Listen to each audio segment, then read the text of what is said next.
She pushed me downstairs. I moved up, way up. My poolside ultimatum shattered her plan and left her shocked, but that wasn't the final twist.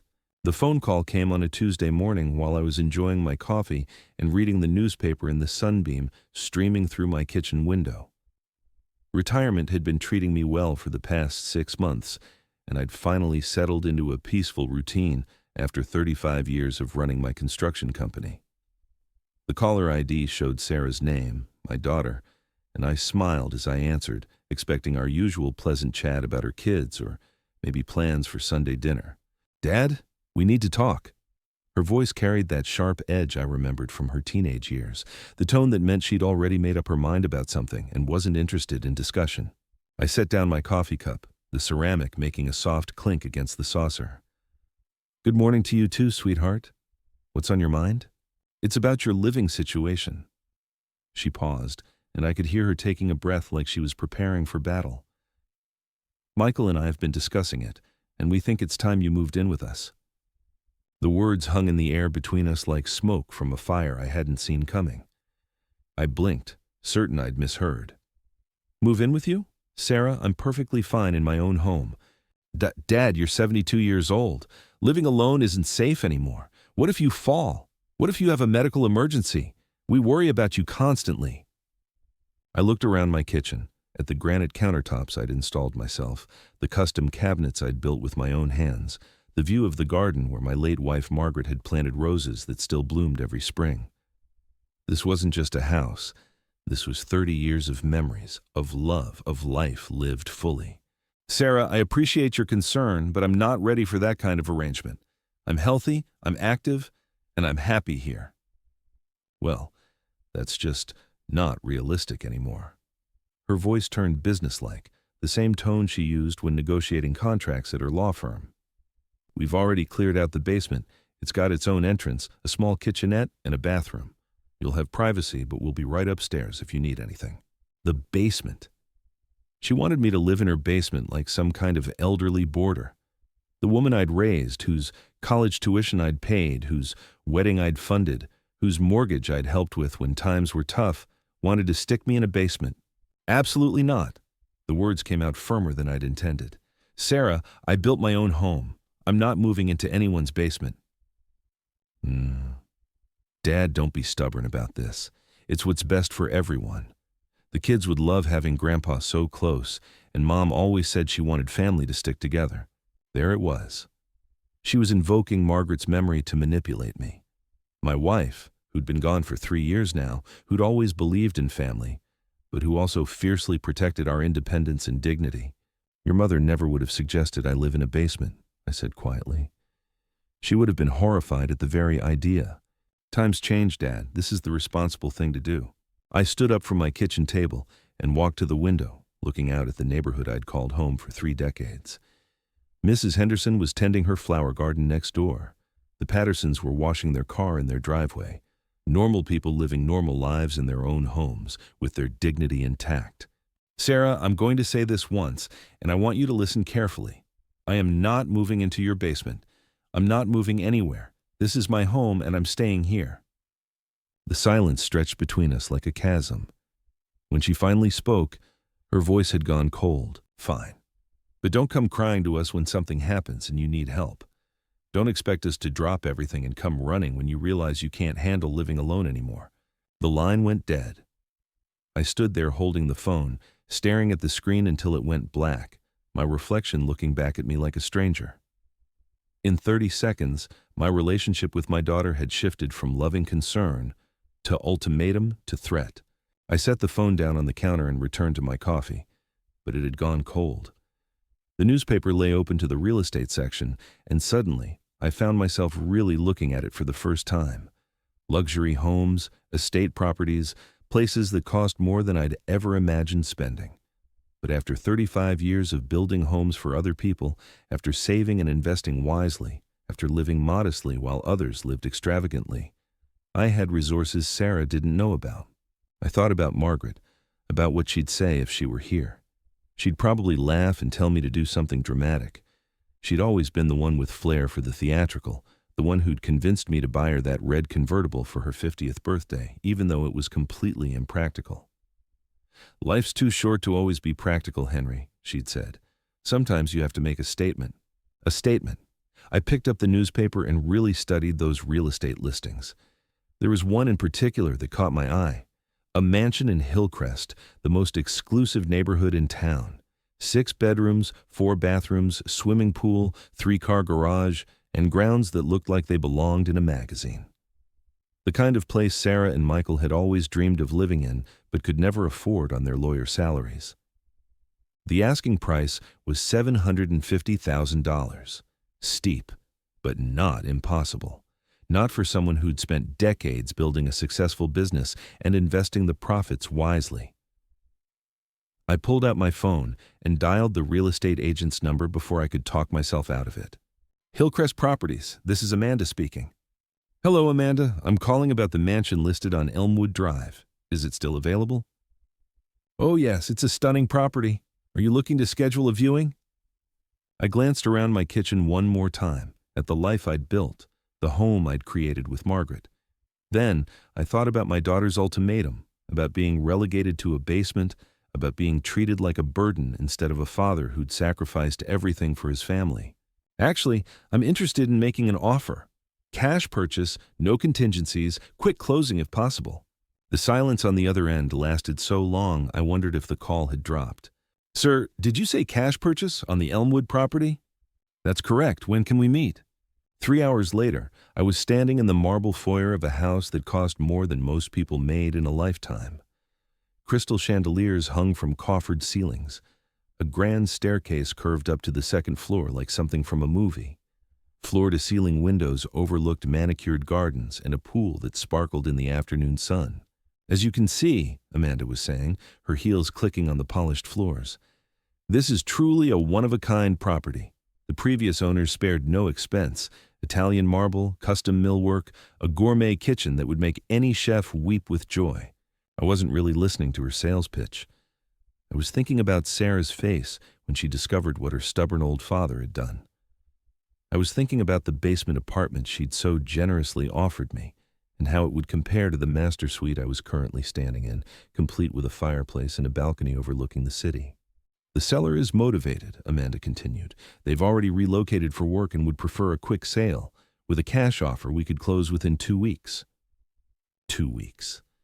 By the time Sarah figured out what was happening, it would be too late to talk me out of it.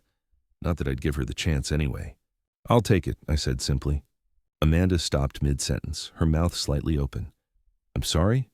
"I said I'll take it. Full asking price, cash, 2-week closing. Do we have a deal?" She stared at me like I'd just told her I was from Mars.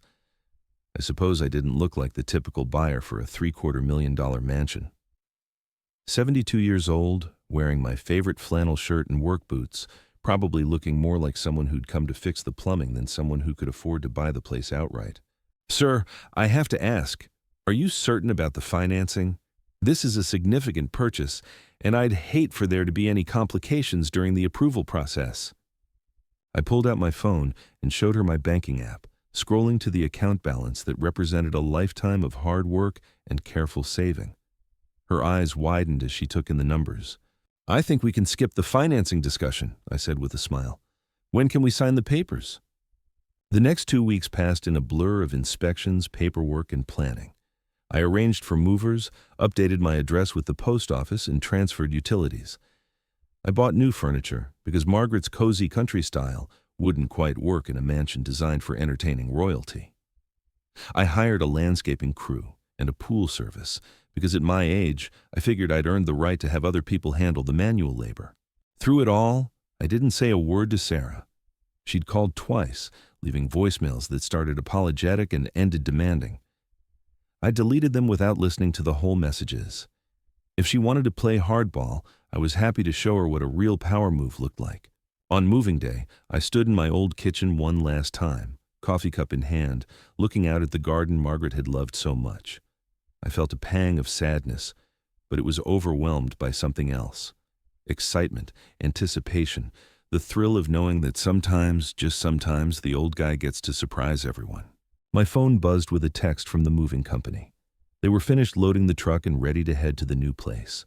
I took one last look around, grabbed my keys, and walked out the front door of the house I'd called home for 30 years. As I drove through Hillcrest toward my new address, I passed joggers and dog walkers, people tending to gardens that probably cost more to maintain than most people's mortgages. These were Sarah's people, the social circle she'd always wanted to be part of, the exclusive neighborhood where she'd always dreamed of living. I pulled into the circular driveway of my new home and sat in my truck for a moment, looking up at the imposing facade. 6 bedrooms for one old man seemed excessive, but then again, I wasn't planning to be alone for long. The mansion's front door was solid mahogany, probably worth more than most people's cars. As I turned the key for the first time, I felt like I was opening a portal to a completely different life. The movers were already hard at work, carrying boxes and furniture into rooms that echoed with possibility. "Where do you want this recliner, sir?" asked one of the crew, a young man who looked like he could bench press my truck. I gestured toward what the real estate listing had called the informal living area, which was larger than Sarah's entire first floor. Right there by the windows, facing the pool. As the afternoon wore on, I found myself wandering through rooms I was still learning to navigate. The formal dining room had a table that could seat 16 people. The library had built-in shelves reaching up to a 14-foot ceiling. The master bedroom had a walk-in closet bigger than the basement apartment Sarah had so graciously offered me. By evening, the movers were gone, and I was alone in my new palace. I made myself a sandwich in the gourmet kitchen, marveling at the granite countertops that made my old ones look like particle board. Then, I walked out to the pool area and sat in one of the lounge chairs, watching the underwater lights turn the water into liquid sapphire. This was when the reality of what I'd done started to sink in. I'd just bought a mansion out of spite, a $750,000 statement that said I wasn't ready to be put out to pasture. Margaret would have either laughed until she cried or killed me herself. I wasn't sure which. My phone buzzed. Sarah's name appeared on the screen, and for the first time in 2 weeks, I decided to answer. "Dad, finally! I've been trying to reach you. Look, I'm sorry about how our last conversation ended. Michael and I have been talking, and we realized we may have been a bit pushy about the whole moving situation." I leaned back in the lounge chair, looking up at stars I'd never been able to see clearly from my old neighborhood. "Is that so?" Yes, and we want to make it right. Why don't you come over for dinner this weekend? We can discuss this like adults. Maybe we can find a compromise that works for everyone." A compromise. After she demanded I live in her basement, now she wanted to negotiate. I smiled in the darkness, imagining her reaction to what I was about to tell her. "Actually, Sarah, I've already found a living situation that works perfectly for me." "Oh," her voice carried relief. "Did you find a nice senior community? I know there are some lovely places with assisted living options that might be perfect for someone your age." Someone my age. As if being 72 meant I was ready for bingo nights and early bird specials. "Not exactly," I said, standing up and walking to the edge of the pool. The water was warm against my fingers as I dipped them in. "I bought a house." "You bought a house?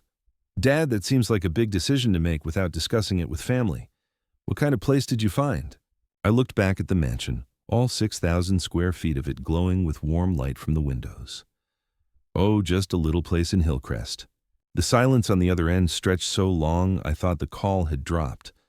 When Sarah finally spoke, her voice had changed completely. "Hillcrest? Dad, that's the most expensive neighborhood in the city. What exactly do you mean by a little place?" Well, it's got 6 bedrooms, 4 bathrooms, a swimming pool, and grounds that the landscaper tells me require weekly maintenance. I suppose little might not be the right word." Another silence, this one even longer. I could practically hear the gears turning in Sarah's head as she tried to process what I was telling her. "Dad, houses in Hillcrest cost hundreds of thousands of dollars. How could you possibly afford something like that?" How could I afford it?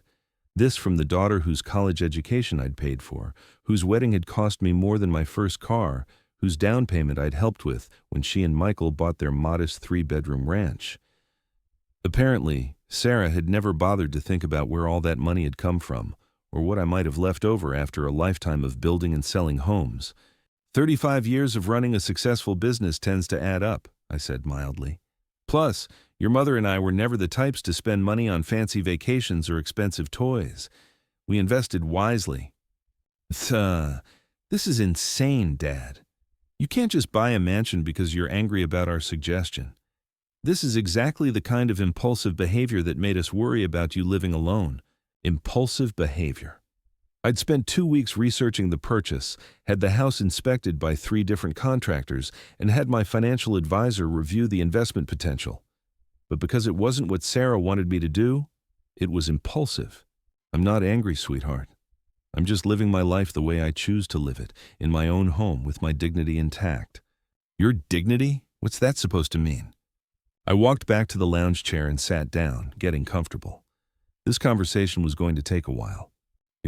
It means I'm not interested in being warehoused in someone's basement like an old piece of furniture that's too valuable to throw away but too inconvenient to keep in the main house. That's not what we were suggesting, and you know it. We were trying to take care of you. By hiding me in a basement, by making me a dependent instead of a patriarch, by treating me like I'm already dead instead of just getting older. Sarah's voice rose with frustration. You're being ridiculous. We offered you a place in our home with people who love you, and instead you go out and buy some ridiculous mansion you don't need just to prove a point. Maybe I'm proving a point, I admitted. Maybe the point is that I'm not ready to be managed like an invalid.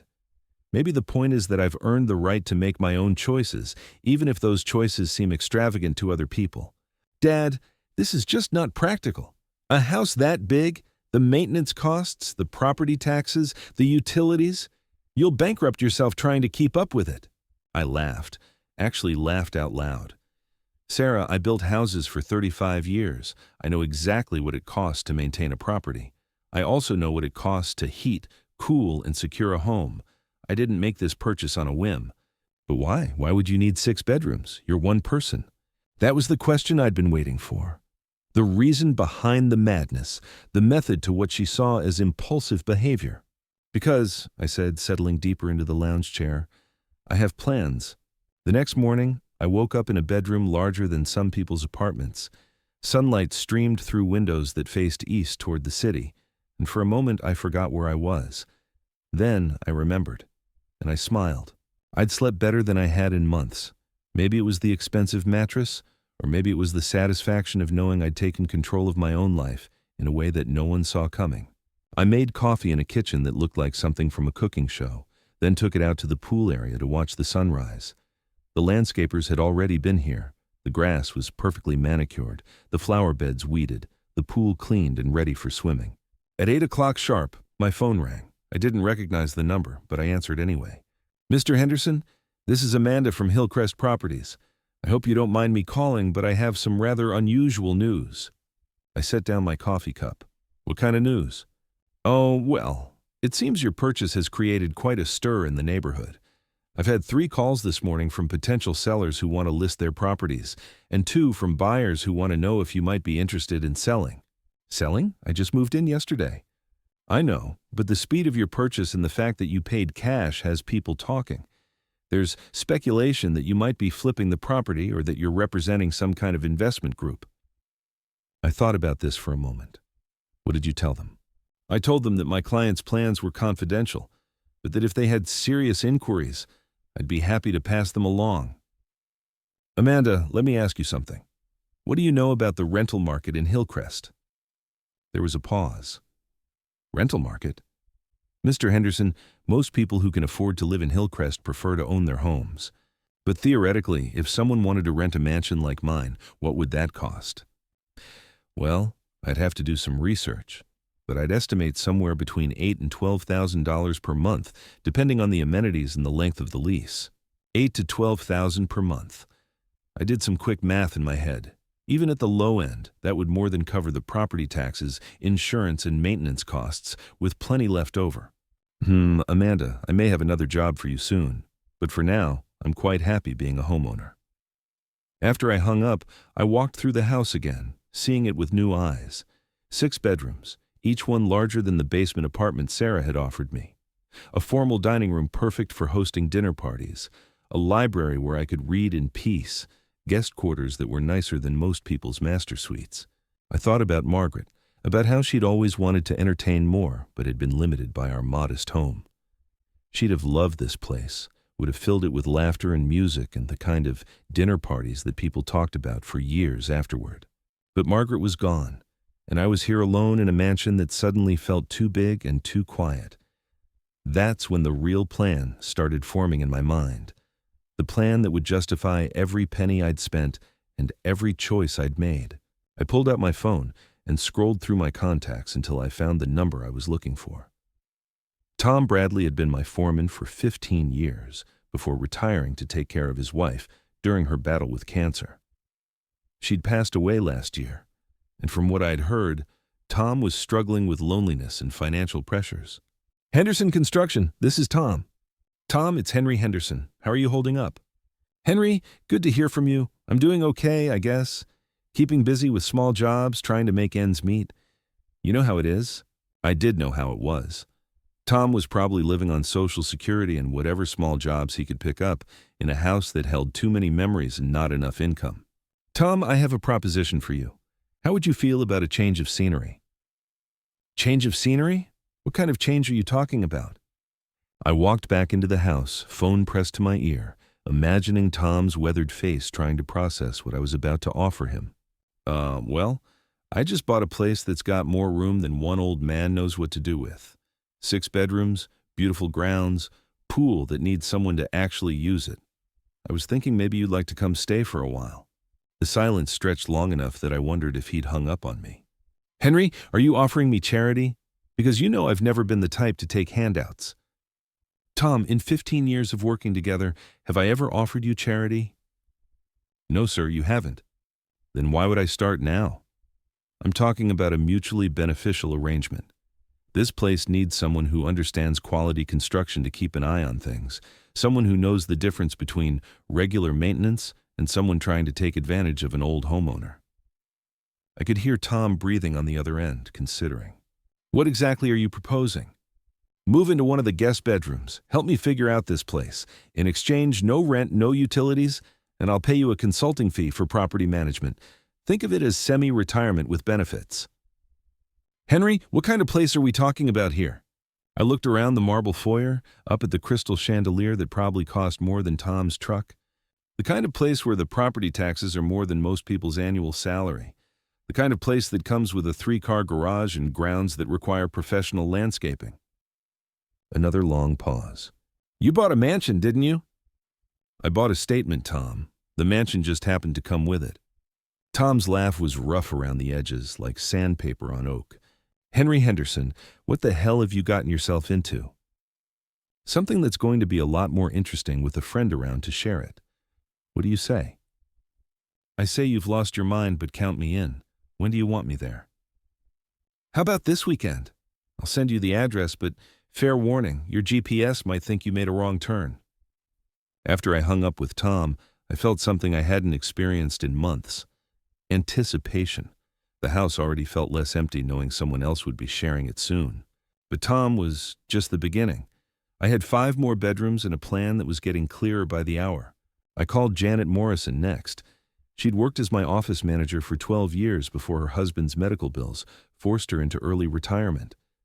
Last I'd heard, she was working part-time at a grocery store to make ends meet, living in a cramped apartment since she'd had to sell the house.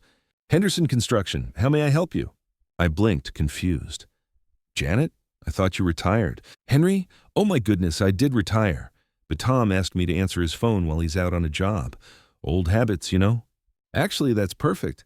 I was calling to talk to both of you. Are you free for lunch tomorrow? Lunch? Henry, I'm working at Kroger until 3, and then I have to pick up extra shifts at the diner. I can't really afford to take time off for social visits. The exhaustion in her voice made my chest tighten. Janet Morrison was 68 years old and working 2 jobs to survive. This woman who'd organized my entire business life for over a decade, who'd never missed a day of work, who'd remembered every client's birthday and every employee's anniversary. Janet, what if I told you the lunch was actually a job interview? A job interview? Henry, you sold the company. What kind of job could you possibly have?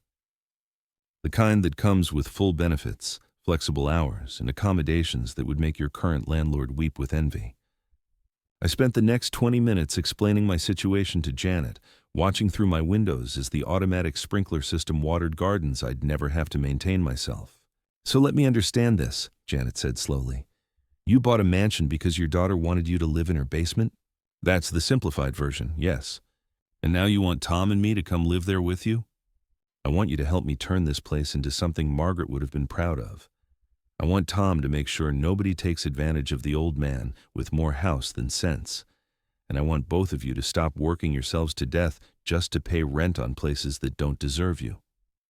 Janet was quiet for so long I thought she might have fainted. "Henry, this is crazy.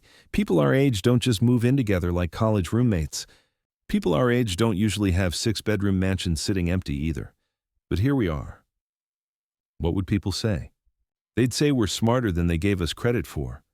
"Janet, what's the worst that could happen? You hate it and move back to your apartment? At least you'd have a few months without worrying about grocery money." "The absolute worst that could happen is that I get used to living like royalty and then have to go back to reality." "Then we better make sure that doesn't happen." The next morning, I drove to my old neighborhood to pick up a few things I'd forgotten. As I pulled into my former driveway, Mrs. Henderson from next door came rushing over. "Henry, I heard you moved. I've been meaning to call, but I wasn't sure if it was true." Mrs. Henderson was 83 years old and had been our neighbor for 20 years. Since Margaret died, she'd made a point of checking on me regularly, bringing over casseroles and keeping me informed of neighborhood gossip. "It's true, Dorothy.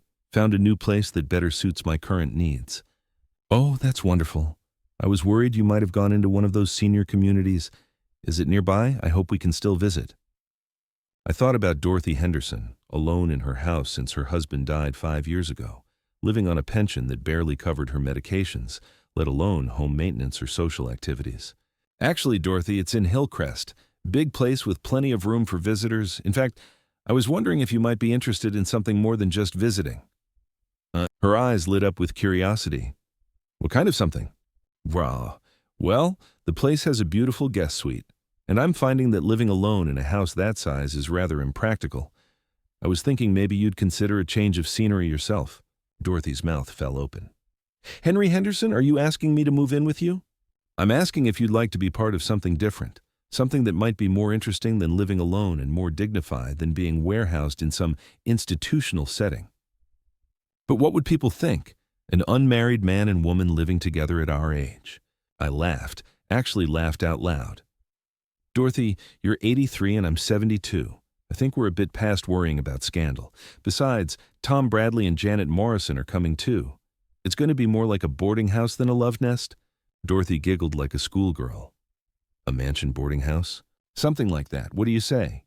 "I say Margaret Henderson would have loved this idea. She always said you had a flair for the dramatic when you finally decided to make a move." "Is that a yes?"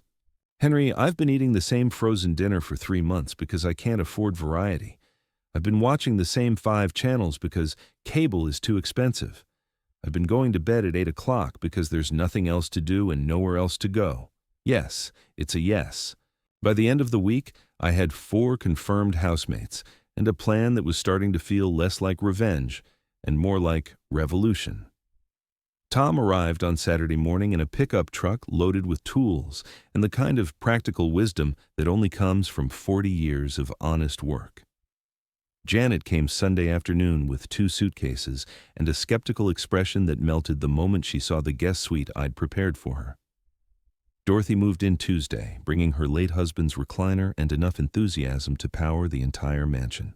The last bedroom I saved for Marcus Webb, my former accountant who'd been forced into retirement when his firm downsized. Marcus was a widower like me, living on Social Security in a studio apartment, spending his days doing tax returns for $10 each, just to have something to occupy his mind. "Henry, this is the most irresponsible financial decision I've ever seen you make," Marcus said when I called to explain the situation. "And I've been managing your money for 20 years. Marcus, when have any of my irresponsible decisions actually lost money?" "Well, never. But that doesn't mean this won't be the first time. Think of it as diversifying my investment portfolio into happiness futures. That's not a real financial instrument, Henry." "It is now. Are you in or are you out?" Marcus moved in the following weekend, bringing his computer and a determination to turn my financial lunacy into something resembling a sound business plan. Within 2 weeks, the mansion had transformed from an empty statement into something else entirely. Tom had identified 3 maintenance issues that needed attention and had already gotten quotes from reliable contractors. Janet had organized a household management system that would have impressed a military quartermaster. Dorothy had started planning dinner parties and had somehow convinced the local garden club to hold their next meeting in our formal living room. Marcus had created a detailed budget projection that showed exactly how our shared living arrangement was not only sustainable, but actually profitable for everyone involved. And me, I was having the time of my life. The morning Sarah finally came to see what her stubborn father had done, I was sitting by the pool reading the newspaper, while Dorothy practiced piano in the music room, and Tom supervised the installation of a new water heater. The doorbell rang, and through the intercom system, I heard Janet's voice. "Mr. Henderson, your daughter's here to see you." I looked up from my paper, noting the formal tone Janet used when she disapproved of someone. Janet had met Sarah exactly twice in 12 years, but apparently that had been enough to form an opinion. "Send her out to the pool area, please." 5 minutes later, Sarah appeared at the French doors leading from the house to the patio, her face a mixture of disbelief and barely controlled fury. She wore her best lawyer suit, the one she used when she wanted to intimidate people, but it looked out of place against the backdrop of casual luxury that had become my new normal. "Dad, we need to talk." I folded my newspaper and set it aside, gesturing to one of the lounge chairs. "Of course, sweetheart. Have a seat. Can I get you something to drink? Dorothy made fresh lemonade this morning." "Dorothy? Who is Dorothy?" "One of my housemates. Lovely woman. Great piano player. You'll like her." Sarah remained standing, her hands clenched at her sides. "Housemates? Dad, what exactly is going on here?" I leaned back in my chair, enjoying the moment. Through the windows, I could see Tom explaining something to a contractor, his hands moving as he described whatever needed fixing. Janet walked past carrying what looked like fabric samples, probably working on her latest project to properly furnish this place. The sound of Dorothy's piano drifted across the patio, something classical that made the whole scene feel like a movie. "What's going on here," I said slowly, "is that I've discovered something interesting about retirement." "Which is what?" "That it doesn't have to mean waiting around to die." Sarah's face went through several shades of red before settling on a color that reminded me of the roses Margaret used to grow, the ones that bloomed brightest right before they fell apart. "This is absolutely ridiculous, Dad. You're living like some kind of eccentric millionaire with a bunch of strangers. And for what? To prove a point?" I stood up slowly, my joints protesting just enough to remind me that I was, in fact, 72 years old. But I felt younger than I had in years. "Sarah, let me introduce you to my friends." Before she could object, I was walking toward the house, leaving her no choice but to follow. We found Tom in the kitchen, explaining to Marcus why the original contractor had installed the wrong gauge wire for the pool lighting. Tom, Marcus, I'd like you to meet my daughter Sarah. Sarah, this is Tom Bradley, my former foreman and current property manager, and Marcus Webb, my accountant and financial advisor." Tom wiped his hands on a rag and extended one to Sarah with the kind of genuine smile that had made him popular with clients for 30 years. "Pleasure to meet you, Sarah. Your father talks about you all the time." Marcus stood from where he'd been reviewing electrical diagrams, adjusting his glasses with the precise movement of someone who'd spent decades dealing with numbers that had to add up perfectly. "Sarah, your father has created something quite remarkable here. From a financial standpoint, it's actually brilliant." Sarah shook their hands with the mechanical politeness of someone who'd been raised properly but was too angry to mean it. "Gentlemen, I appreciate what you're doing for my father, but I'm concerned this arrangement might be taking advantage of his generosity." The temperature in the room seemed to drop 10 degrees. Tom's smile didn't waver, but something shifted behind his eyes. Marcus removed his glasses and cleaned them with deliberate slowness. "Ma'am," Tom said with the careful politeness of a man who'd dealt with difficult clients before, "your father offered us a business arrangement. We're paying our way through services rendered, and frankly, we're getting the better end of the deal." "A business arrangement?" Sarah's lawyer instincts kicked in, her voice sharpening. "What kind of business arrangement?" Marcus stepped forward, and I recognized the expression he wore when he was about to deliver bad news to someone who thought they knew better than he did. Your father has created a cooperative living situation that reduces individual expenses while maximizing shared resources. Tom handles property management and maintenance, saving your father approximately $3,000 monthly in contractor fees. Janet manages household operations, eliminating the need for housekeeping and personal assistant services. Dorothy provides companionship and social coordination, which has measurable health benefits for seniors. I handle financial planning and tax preparation for the household. And what does my father get out of this arrangement? A life worth living, I said quietly. Instead of sitting alone in a house that felt more like a mausoleum every day, watching television and waiting for doctor appointments. Sarah turned to face me fully, and for a moment I saw something vulnerable in her expression, something that looked like the little girl who used to climb into my lap when she was scared. Dad, this isn't normal. People our age don't just move strangers into their homes. People our age don't usually buy mansions either, but here we are. Janet appeared in the kitchen doorway, carrying an armload of fresh flowers from the garden. She took in the scene with the quick assessment of someone who'd managed difficult situations for decades. Mr. Henderson, would you and your guest like some coffee? I was just about to start a fresh pot. Sarah's head snapped toward Janet with the kind of attention she usually reserved for hostile witnesses. And you must be the housekeeper. The silence that followed was so complete, I could hear the pool filter cycling in the distance. Janet set down her flowers with the careful precision of someone who was choosing her words very carefully. I'm Janet Morrison, household manager and former office manager for Henderson Construction. I've known your father for 12 years, and I've never been anyone's housekeeper. I apologize, Sarah said, but her tone suggested she wasn't apologizing for the assumption, just for saying it out loud. This is all very confusing. Dad never mentioned he was planning something like this. Your father doesn't need to clear his living arrangements with anyone, Dorothy's voice carried from the doorway, where she'd appeared like a silver-haired guardian angel. At our age, we've earned the right to make our own choices. Sarah looked around the kitchen at 4 faces that ranged from politely neutral to openly protective.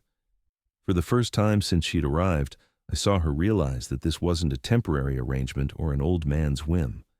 This was a chosen family, and she was the outsider. Could I speak with my father privately, please? The others began to disperse with the kind of coordinated efficiency that comes from people who've learned to live together harmoniously. Tom returned to his electrical diagrams, Marcus gathered his financial reports, Janet busied herself arranging flowers, and Dorothy headed back toward the piano. But I could feel them listening, ready to step in if needed. Sarah and I walked back out to the pool area, where the afternoon sun was turning the water into liquid gold. She sat down in the chair she'd refused earlier, suddenly looking older than her 43 years. Dad, I need you to help me understand what's really going on here. I settled back into my own chair, watching a cardinal land on the edge of the pool for a drink. What's going on is that I remembered something I'd forgotten. Which is what? That just because you get older doesn't mean you have to get smaller. Sarah was quiet for a long moment, her lawyer's mind probably working through implications and angles. This house must have cost a fortune. It cost exactly what it was worth to me. Which was what? Dad, I'm worried you've made a decision that's going to bankrupt you just to prove a point about the basement apartment. I turned to look at her, really look at her, trying to see past the anger and frustration to the daughter I'd raised. Sarah, do you know what your mother and I were worth when she died? I assumed you were comfortable. The business did well, and you always lived modestly. We were worth $2.3 million. Sarah's mouth fell open. $2.3 million? Dad, you never said anything about having that kind of money. Because it wasn't money we spent on ourselves. It was money we saved for emergencies, for security, for the possibility that one of us might need long-term care. It was money we planned to leave to you and your children. Plan to leave, past tense? I stood up and walked to the edge of the pool, dipping my fingers into the warm water. Sarah, when you suggested I move into your basement, when you made it clear that my independence was less important than your peace of mind, you made a choice about what kind of relationship we were going to have. Dad, I was trying to take care of you. No, you were trying to manage me. There's a difference. The sound of Dorothy's piano drifted across the water, something cheerful and complex that spoke of years of practice and genuine love for music. Through the kitchen windows, I could see Janet arranging her flowers in a crystal vase that probably cost more than she used to make in a week. "These people," Sarah said, gesturing toward the house, "they're using you." "Yes, they are. They're using my resources to live better than they could alone, and I'm using their company to live better than I could alone. It's called mutual benefit." "But what happens when the money runs out?" I laughed, actually laughed at the question. "Sarah, at current spending levels, including property taxes, utilities, maintenance, food, and household expenses for 5 people, this arrangement costs me less than what I was spending living alone in my old house. That's impossible." Marcus ran the numbers, shared expenses, bulk purchasing, eliminated service costs because we handle things ourselves. Tom hasn't let me hire a contractor for anything he can fix himself. Janet has turned household management into an art form that would make Martha Stewart weep with envy. Dorothy organized a garden club meeting here last week that resulted in enough donated plants to landscape the entire backyard. Sarah shook her head like she was trying to clear water from her ears. "But this house, the purchase price alone, will be recouped in 5 years through appreciation alone, according to Marcus's projections. Hillcrest property values have increased an average of 8% annually for the past decade. And if I ever decide to sell, there's apparently a waiting list of people who want to buy in this neighborhood." "You've thought of everything, haven't you?" "I've had help thinking of everything. That's the point, Sarah. I don't have to figure out everything alone anymore." She was quiet for several minutes, watching the cardinal that had been joined by his mate at the pool's edge. "Dad, what you're doing here, it's not normal. Normal is what got me sitting alone in a house that felt more like a tomb every day, waiting for my daughter to decide I was too much trouble to live independently." "That's not fair." "Fair?" I turned to face her, feeling 40 years of accumulated frustration rising in my chest. "Sarah, I spent 35 years building a business that employed dozens of people and created homes for hundreds of families. I paid for your college education, your wedding, helped with your down payment when you bought your first house. I've been a loving father, a faithful husband, and a productive member of society for 7 decades. And your solution when I reached an age you considered problematic was to stick me in your basement like an elderly relative you're ashamed to acknowledge but too guilty to ignore completely." The words hung between us like a challenge. Sarah's face went through several emotions before settling on something that might have been understanding. "I never thought of it that way." "I know you didn't. That's the problem." Tom appeared at the French doors, his expression apologetic. "Henry, sorry to interrupt, but the electrician has a question about the pool lighting. Wants to know if you want the timer system upgraded while he's here." "What do you think, Tom?" "I think if we're going to do it, now's the time. Save on labor costs down the road." "Then let's do it right." Tom nodded and disappeared back into the house. Sarah watched this exchange with the kind of attention she usually reserved for cross-examining witnesses. "He calls you Henry." "That's my name." "But he works for you." "He works with me. There's a difference." Sarah stood up and walked to the pool's edge, staring down at her reflection in the water. "Dad, I came here today to talk you out of this, to convince you that you were making a mistake and that you should come live with us properly, not in the basement, in Michael's office upstairs. And now? Now I'm wondering if maybe I'm the one who made the mistake." I joined her at the pool's edge, both of us looking down at our reflections wavering in the chlorinated water. "Sarah, I don't want you to think I'm doing this to hurt you. Aren't you? I'm doing this because I realize that I have maybe 10 or 15 good years left, and I don't want to spend them being managed like an invalid or hidden away like an embarrassment. But this arrangement, it can't last forever. What happens when someone gets sick, when someone dies, when people start having problems living together? The same thing that happens in any family. We figure it out as we go." "But these people aren't your family." I looked back at the house, where Janet was now teaching Marcus how to arrange flowers while Dorothy played piano, and Tom explained electrical theory to anyone who would listen. "Blood doesn't make family, Sarah. Choice does. Commitment does. Showing up for each other does." "Are you saying I didn't show up for you?" "I'm saying you showed up with conditions. You showed up with solutions that worked better for you than they did for me. You showed up wanting to manage my decline instead of supporting my life." Sarah was crying now, not the angry tears of frustration, but the quiet tears of someone who'd realized they'd been wrong about something important.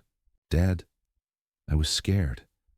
After Mom died, watching you alone in that house, I was terrified that something would happen to you and I wouldn't be there. I was terrified that you'd fall or have a heart attack or just fade away without anyone noticing.